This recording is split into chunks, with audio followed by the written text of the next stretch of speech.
Welcome, friends, to a gathering place for the curious and the brave. Do you ever feel a shiver run down your spine on a perfectly ordinary day? Does the rustle of leaves in the wind sometimes whisper secrets in your ear? We delve into the realm of the unexplained. These are true stories, whispered through generations, passed down from campfire to campfire, each one abrush with the unseen. So settle in, adjust the lights, and prepare to be chilled. Tonight, we share true scary stories. Back when I got my first adult job after college, I moved into a smaller house with a roommate. The roommate was a girl that I went to high school with, and she and I were in the same grade. We weren't exactly friends, but we both knew each other and didn't have the same friend groups. I didn't know too much about her, but somehow after college we found ourselves living in the same city. We had been friends on Facebook or something like that, and because we both lived there and didn't really know anybody else, we decided to try and become friends and live together for a while. We were both women the same age and figured it would work itself out somehow, but I couldn't have been more wrong. At first, she seemed like a really cool person. I honestly forgot where she worked, but she had a pretty normal schedule like I did. Our bedrooms were the only two in the house and right next to each other. We weren't best buddies or anything, but we got along pretty well.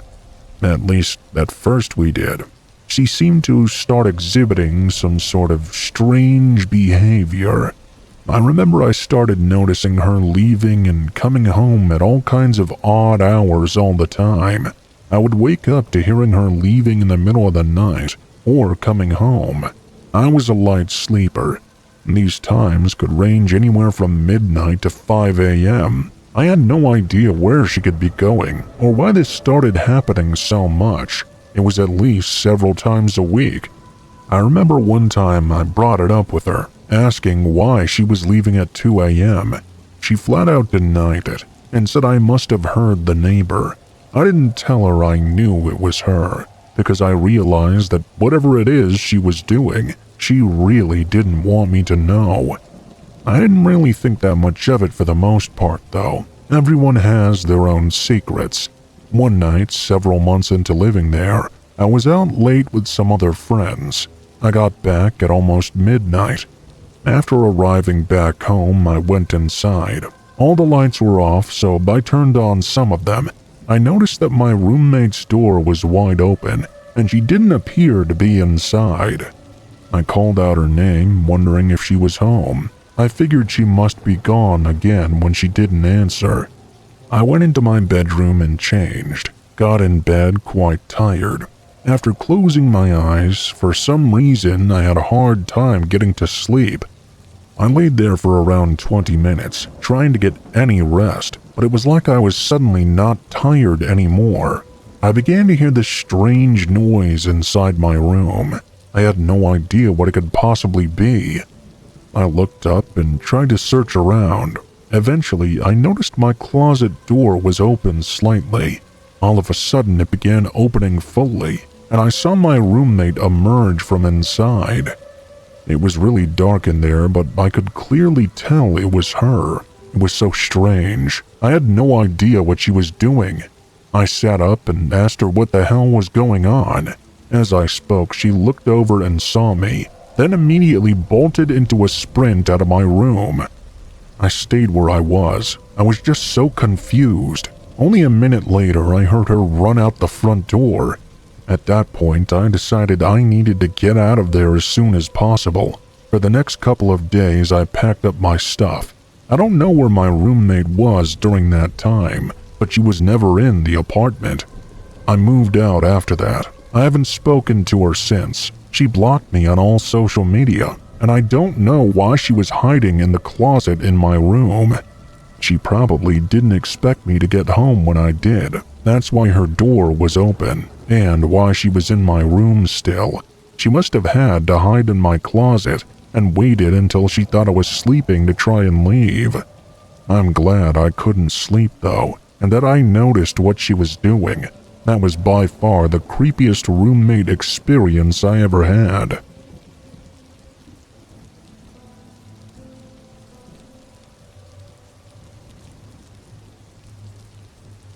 This happened just a few years ago, and I remember it like it was yesterday.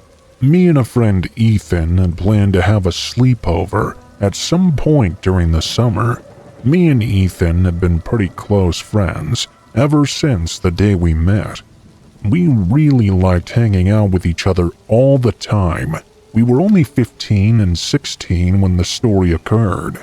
On this day, I was outside playing some basketball when I got a call from Ethan asking me if I wanted to come over for the night. His parents were out on a weekend trip. I told them I would ask mine, and when I did, they said it was fine for me to go. It was a Friday, and we would be able to spend all weekend together. I packed my stuff and left my house for Ethan's home. It was only about a half-mile away from my own house, so I could easily walk there and arrive within less than 10 minutes. Things were pretty peaceful and quiet while I walked, but about halfway through, I saw a man at the end of the road. He was walking in my direction, but was off to the left side of the street. I was on the right. I didn't really think anything of it. As the man started walking toward me, I became really alarmed. I didn't recognize him at all. When he got closer, I could see what the man looked like. He was very tall, maybe 6'4", wearing a green jacket and jeans. I wondered what this man wanted and was getting freaked out. I was pretty short at 15 and only 5'5". The man approached me and asked me where I was headed. I told him I was going to a friend's house. He said okay and continued walking. I found this very strange, but I kept going on my way, relieved the man didn't do anything else. It was only about 5 minutes away now. When I got there, he was sitting on the couch waiting for me. We talked for about 10 minutes before turning on his Xbox and playing some video games. We ended up sitting there playing for around a full 3 hours before getting a bit tired. It was now around 9 p.m. or so. We headed upstairs to Ethan's bedroom to decide our sleeping arrangements. We got pretty hungry, especially me because I hadn't eaten anything in a good while. Ethan said he would order us a pizza, since he didn't really feel like cooking. Either that or he didn't know how to cook. He was about to pick up his living room phone when all of a sudden it started ringing. I was weirded out by this, but Ethan thought it must be his parents. He picked up, but when he did, all we heard was what sounded like somebody breathing on the other end. I just about had a heart attack when I heard this, but Ethan just had a confused look on his face. He hung up the phone and started to dial the number for the nearest pizza place. He ordered and then hung up. They said they would be there in about 15 minutes. When the pizza arrived, Ethan paid the delivery guy, and then he left. We went back to turn the TV on and decided to watch a movie until we finished the pizza. We watched about 30 minutes of it, then turned it off and headed upstairs. We were really tired now. We were going to bed as soon as we got up there. As we headed toward the upstairs area, though, the living room phone began to ring again. We thought this was quite strange. It was already really late at night. Ethan and I walked back downstairs to answer the phone. When we did, we heard the same breathing from earlier. Now I was officially creeped out. Ethan was just really annoyed. He told whoever it was to stop this immediately, or he would call the police. Looking back, I don't even know why he said that, because when he did, I could see the fear on his face clear as day. When the person on the other end of the line spoke, he didn't harass us or anything, but he said something far worse, at least in my opinion. The person on the phone said Ethan's real home address. As soon as he said that, Ethan's face was of pure terror. He yelled at the person, demanding to know who he was and what he was talking about. "Why don't you look outside your living room window?" they whispered. When we did, our hearts dropped. This is something I'll never forget. Directly in the middle of Ethan's front lawn was a man. We couldn't believe what we were looking at. We couldn't make out who it was because of how dark it was. Ethan hung up the phone and continued to stare at the person. This lasted about 30 seconds. All of a sudden, with no warning, the man took off into a sprint toward the front door. He threw his entire body against it, over and over again. Ethan and I ran upstairs and locked ourselves in his parents' bedroom.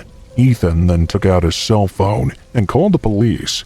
They said they would arrive within 5 minutes. It made us feel a lot better. 3 minutes later, the man stopped slamming his body against the door. We assumed he must have left. About 2 minutes later, the police arrived and did a search of the entire neighborhood. They couldn't find the guy at all. They told us that if anything else happened, to not hesitate to call again. When they left, we went back to Ethan's bedroom and talked about what happened. I'll skip the entire conversation. It'll make a little more sense later. We were able to fall asleep at around 12:30 or so. At around 3 o'clock in the morning, I was woken up by a knock at the front door. I woke Ethan up, and we both headed downstairs. We looked out the window again, but this time we didn't see anyone. When we looked out the front door, though, we saw it was the same man that messed with us 3 hours ago. We ran upstairs and called the police. They said they were on their way, but I was still worried about the man trying to break in. There was no way we would be able to fight back. This guy was gigantic. Neither Ethan or I were very big at all. We stayed in his parents' bedroom for about 5 minutes until we heard the sounds of glass breaking. The man walked around downstairs before starting to head upstairs towards us. We ran further into Ethan's parents' bathroom and hid in there. 2 minutes later, we heard police sirens coming from a block away. The police were able to make it inside. Ethan and I walked into the hallway and saw downstairs the police were holding a man. Now that I got a much closer look at him, I realized it was the exact same man I'd talked to on my way to Ethan's house. The police left with him, but we couldn't sleep for the rest of the night. At around 7 o'clock in the morning, I packed up my stuff and left. When I got back to my house, my parents were in the kitchen. They asked me how the sleepover was. I just said it was good. I didn't want to talk about it. I went into my bedroom, laid on my bed, tired and exhausted. The next day, my parents got a call from Ethan's. They said they didn't want me back at their house again. My mom looked confused when they said that and asked what they were talking about. They said I broke the living room window. I could hear Ethan telling his parents in the background that it wasn't me. I told my mom the whole story, and she believed me. They ended up arguing on the phone for a full 5 minutes before hanging up altogether. And that was the very last time I went to Ethan's house. At least we could still have sleepovers at my house from that point on, though. I guess after the man continued walking after speaking to me, he must have followed me to Ethan's home, which explains how he got the address. Ethan and I are still friends today, and nothing like that has ever happened again. I still wonder why the man did all that.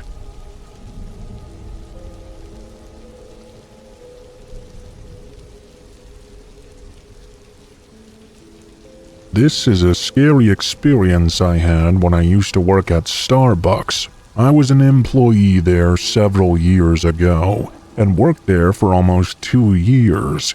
This was toward the end of my time there. One time, I was working a closing shift. We closed at 8 p.m. every night, and generally I would stay for a while after finishing tasks. On this night, for the last few hours we were open, I was working with one other coworker. Things were pretty quiet for most of the day, but when it got to be about 6 p.m. or so, it was especially silent. We had very few customers coming in, and during the 7 o'clock hour, nobody came in at all. Our location was not in that busy of an area, but a lot of people would still go there in the morning. Usually, a couple people would come inside and work on their laptops or whatever throughout the afternoon and night, but not this time though. I didn't really have a problem with that. We were able to start cleaning and stuff a little bit early. It soon became apparent that we probably would not get any more customers for the rest of the night. At maybe 7:45 or so, I told my coworker she could go home. At around 7:45 or so, I told my coworker she could go home, and I would finish up with everything else. I knew she was still in school and had a lot of homework to do. She thanked me and left. Now it was just me. At probably 7:55 or so, I went into the back room.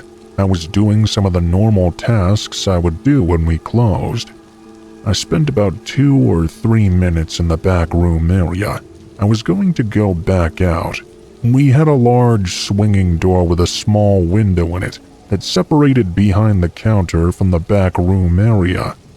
As I was about to walk through, I just barely noticed something through the window that made me stop in my tracks. There appeared to be somebody behind the counter.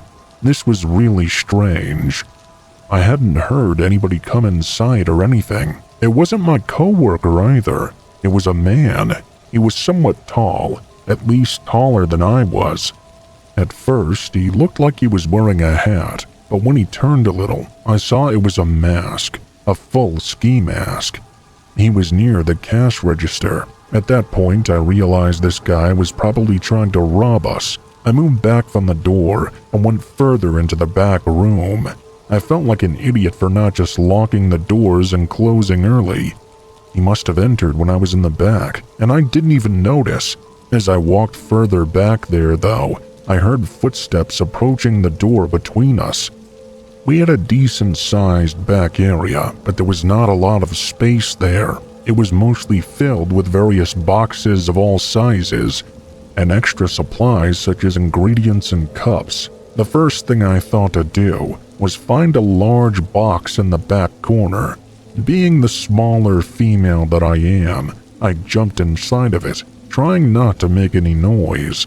I'm barely 5 foot tall and fit inside just fine. I grabbed another empty box on the shelf right next to me and covered myself with it. The man did not immediately enter the back room. I was expecting the door to open for the entire time I was getting the box, but it didn't. I'm not sure what he was doing, but he was remaining on the other side of the door for a while. I had my phone in my pocket still, luckily, so I took it out and called the police. Only 30 seconds after I called, I heard the door to the back room open. I hung up on them prematurely. As soon as I heard him entering, I didn't want the man to discover me. All I had been able to say was the Starbucks' location that I was at, and that I thought I was being robbed. The operator was in the middle of asking me a question when I hung up the phone. I hoped the police would arrive quickly. When the man entered the back room, he walked in and seemed to stop in place. Moments later, I heard him walking closer to me. As he did, he began mumbling to himself. It was something I couldn't quite make out.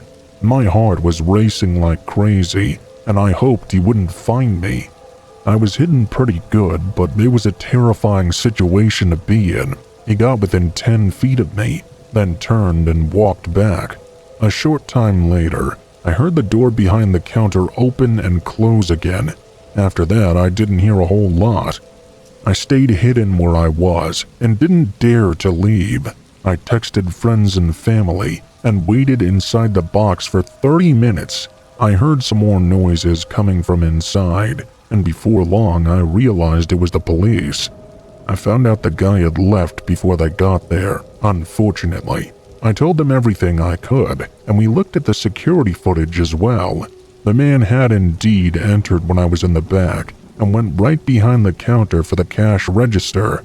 He was wearing a ski mask the whole time, so it was impossible to identify him. He stole everything that was inside and then left after going into the back room. After talking with the police, I was finally able to go home. I found out later that the man who robbed the store was actually caught. I didn't want to work any closing shifts for a while afterward, though.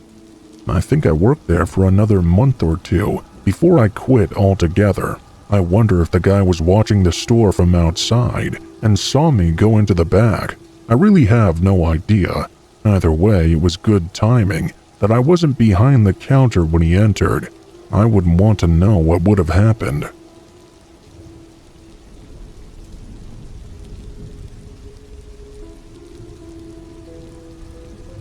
This happened not too long ago. I think it was maybe 2 or 3 weeks ago now.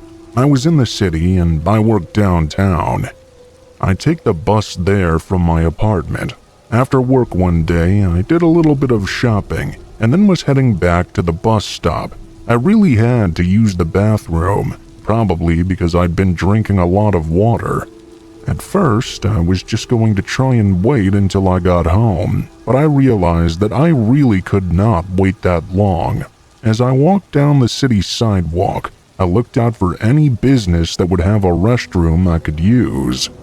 You know, sometimes it's kind of hard to find a bathroom to use in the city. There are so many people. Many businesses don't have public restrooms. Others make you buy something or get a key from behind the counter. It was about 6 p.m. or so. The sidewalks were really busy. I soon saw a Starbucks coffee shop up ahead, and I figured there would be a good bet. I headed for the Starbucks and walked inside. When I got in, I saw that it was very busy. Lots of people standing around or sat down at tables. There was about 3 or 4 people in line, and even somebody ordering as well. I headed straight for the back where the bathrooms were. I don't go to Starbucks very often, but I've been there enough to know the layout of the place. When I got to the back, I saw the restrooms, but you needed a code to get in. Well, that was disappointing. I didn't want to bother asking an employee for the code. Perhaps I would have to buy something to get it, which I didn't want to do. There was a line of people waiting to buy something anyway, which would have defeated the purpose. I decided to just leave. As I started to head out, though, a random guy made eye contact with me. This particular guy appeared to be just kind of standing around. He looked as though he knew me or recognized me from somewhere, but I didn't know him at all. It seemed a bit strange to me. Maybe I looked like somebody he knew or something. The man was average height with light brown hair and glasses. I walked past him and started to leave the Starbucks when I noticed the man leaving behind me. I didn't really think much of it at first. I turned to the left and walked down the sidewalk in search of another place that may have a restroom. I do remember that as I was walking down the sidewalk, a man was walking behind me at a distance that seemed very strange. Eventually, 2 or 3 minutes later, I reached a hotel. I decided to walk inside the lobby and see if they had a bathroom in there. When I walked inside, I couldn't believe it. The guy behind me also entered and started to follow me in there. I walked through the lobby and found the bathroom that actually did allow public use. I went inside. Luckily, the man did not attempt to follow me in there. I was in the bathroom for about a minute or so. Once I left, I saw the man was just kind of standing around, almost like he had been waiting for me. I thought about asking the guy if he was following me or what he was doing, but I didn't do that. Instead, I just walked past him to leave. As I did, he started to follow me yet again. I left the hotel and went back onto the sidewalk. I kept walking and passed by the Starbucks again. Believe it or not, I was still being followed. I tried not to pay attention to the guy and walked faster. There were still quite a few other people out on the sidewalk, so I tried to blend in with them. I passed people left and right, and at last I made it to the bus stop. I was just on time for the bus to arrive very shortly. As I looked around me, I realized it was now really dark out. I didn't see the guy, which did make me feel a little bit better. I figured he must have stopped following me at some point. Soon the bus arrived. I boarded it and found an open seat toward the back. There were a lot of other people on the bus, and more continued to pile on. I still didn't see the man, so I figured I must have made it safe and sound. The bus left, and I was on it for about 15 minutes, until we arrived at my stop. After I got off the bus, I had to walk a few blocks. That would take a little more than 5 minutes. As we reached it, I got up and headed off the bus. After leaving, though, I noticed someone else get off.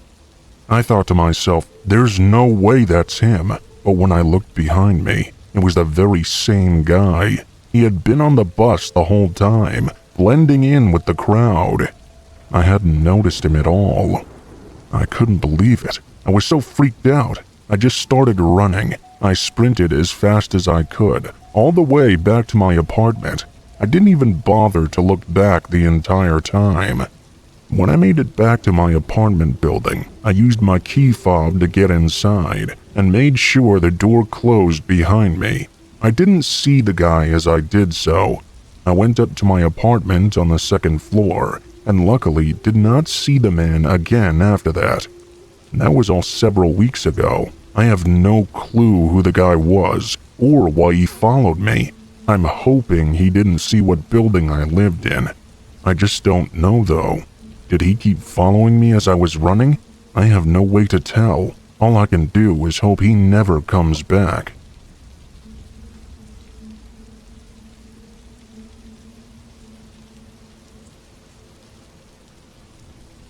This is something that happened back when I was a kid. I believe I was around 8 or 9 years old. During that time, I had a lot of friends at school and would sometimes hang out with them. One of my friends was named Adam, and he was having a birthday party I got invited to. The party was on a Friday after school, and it was going to be a sleepover at Adam's house. Not that many other people had been invited. I think only 5 or 6 people maybe, if my memory is correct. I knew most of the guys pretty well, but a few of them not so much. After school on Friday, I went home and my mom dropped me off at Adam's house sometime in the afternoon. I don't remember all that well what we actually did. I know there was pizza, ice cream, and we had a lot of fun. That night, we all shuffled into Adam's basement to watch a movie together. We were all going to be sleeping in Adam's basement as well. It was pretty nice down there actually. In the main living room area down there, they had a large TV and a few couches as well. One person could sleep on each one, and the rest of us would be sharing the floor in sleeping bags. After Adam's parents went to bed upstairs, all the lights in the house were out. We were watching the movie in Adam's basement. It was not completely below ground, so there was a little window near the top of the wall that was behind us. I remember that during the middle of the movie, for whatever reason, I suddenly got the urge to turn around and look to the window. When I did, something caught my eyes. I couldn't see all that well, but it looked like a man was looking in. I tapped the shoulder of whoever was next to me. He looked back too to confirm, and we both realized we really were seeing someone there. That's when the kid next to me stood up. Everyone looked at him as he yelled out, "Who is that guy?" Everyone looked toward the window now. The crazy part is, the guy was still looking in. He didn't move or respond at all. He was definitely a grown man, but none of us recognized him. Everybody started freaking out. We all ran upstairs, and Adam went to wake up his parents. About a minute later, Adam's parents went downstairs to look as well, but the man was already gone. I remember Adam's dad going outside with a flashlight and looking all around the house. He came back in 5 minutes later and said whoever had been out there was now gone. I didn't know exactly what time it was then, but it was around 11 p.m. if I had to guess. Adam's parents asked if anybody wanted to go home. They said they could call our parents for us. If we didn't want to spend the night, it was perfectly fine. Everybody wanted to stay though.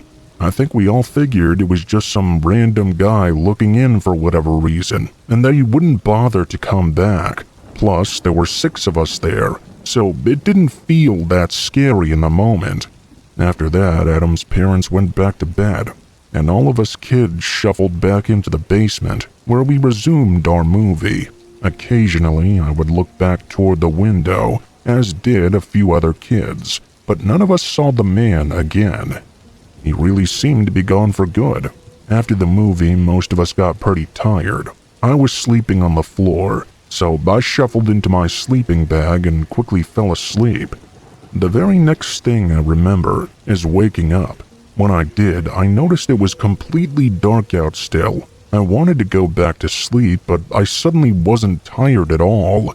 I sat up and looked around, and that's when I saw the man at the window again. He was just as he had been before. I couldn't believe it. I crawled over to whoever was closest to me. It was a kid named Darren, I believe. I pointed out the window, and when Darren saw it, he started running for the stairs. I followed him. When we made it up, we began knocking on Adam's parents' bedroom door.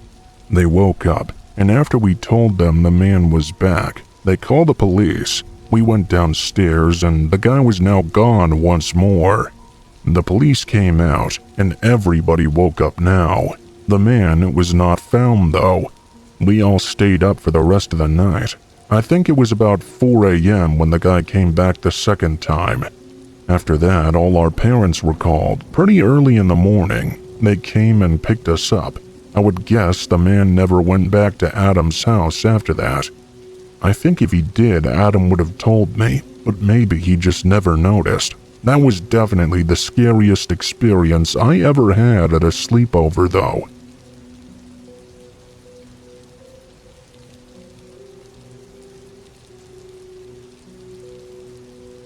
When I was a kid, my best friend's name was Will. Will and I would stay over at each other's houses all the time.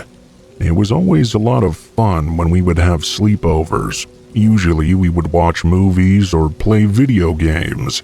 This happened when we were both 11 years old.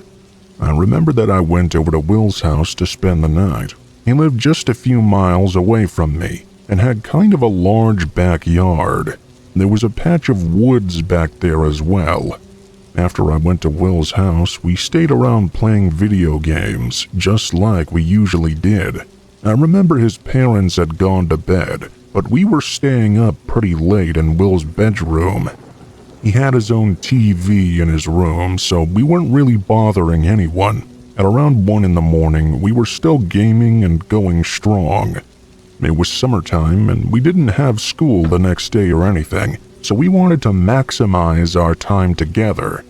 Because it was summer, though, Will's room was getting kind of hot.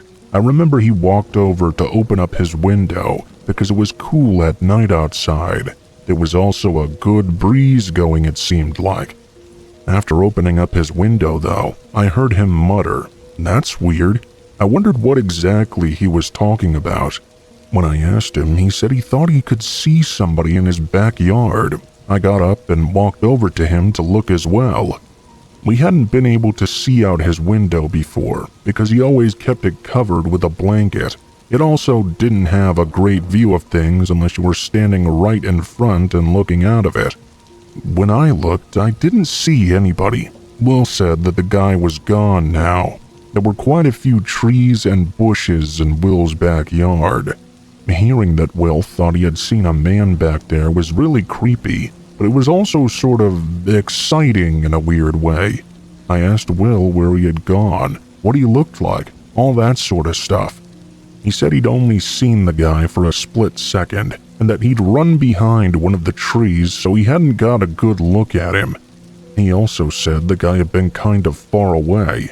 We kept watching the window for quite a while, but we didn't see any movement out there.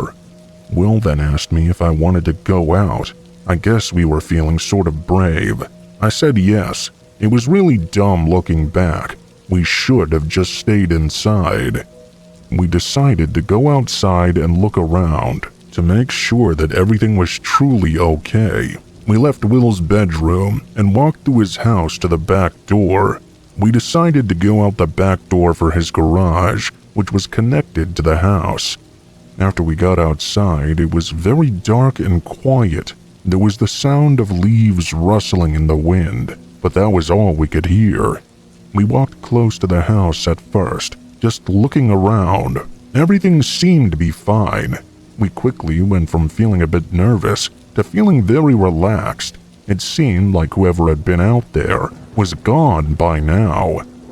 We walked a little bit farther out into Will's backyard and got kind of distracted by finding one of his footballs. It was lying behind a tree from where we'd lost it in the yard not long before. Will picked it up and threw it at me. We started to toss the ball back and forth, and we kind of wandered off into the back part of his yard by the woods. It was then that we heard a noise coming from nearby. We looked over and saw a man emerging from behind a bush about 10 feet from the side of his house. The guy then went right up next to it, on the side of it, and disappeared out of our sight. The man had not looked in our direction, so we didn't think he knew we were actually back there. There was a good chance that he had heard us somehow, though. We were at least 100 feet away now. We were in a tough spot. We wanted to go back inside, but we were so far away from the house. Will said we had to go back, but I didn't want a chance going near that guy. The back door to the garage we'd come out of was also unlocked. I hoped the man wouldn't go over there.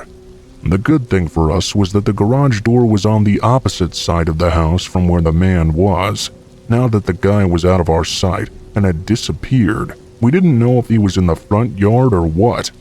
Will and I decided to run back. He counted to 3, and we both took off sprinting as fast as we could for the back door.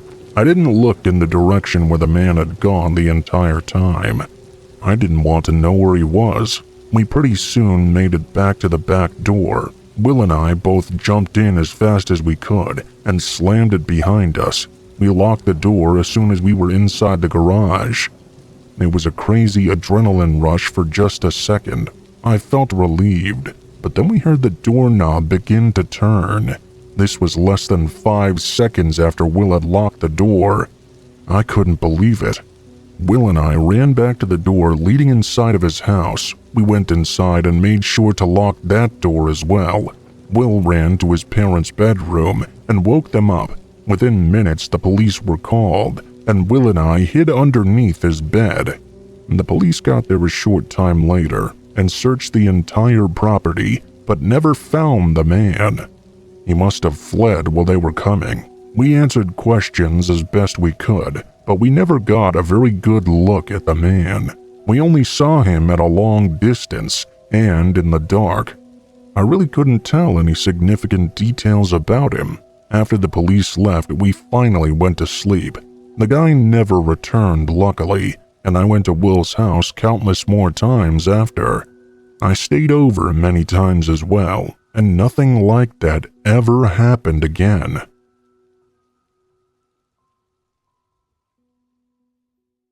Don't forget to hit that subscribe button and that little notification bell so you never miss a story. And if you have your own encounter you'd like to share, leave a comment below. Who knows, it might just find its way into a future video. Until next time, stay safe, stay curious, and remember, the scariest stories are often the ones closest to home.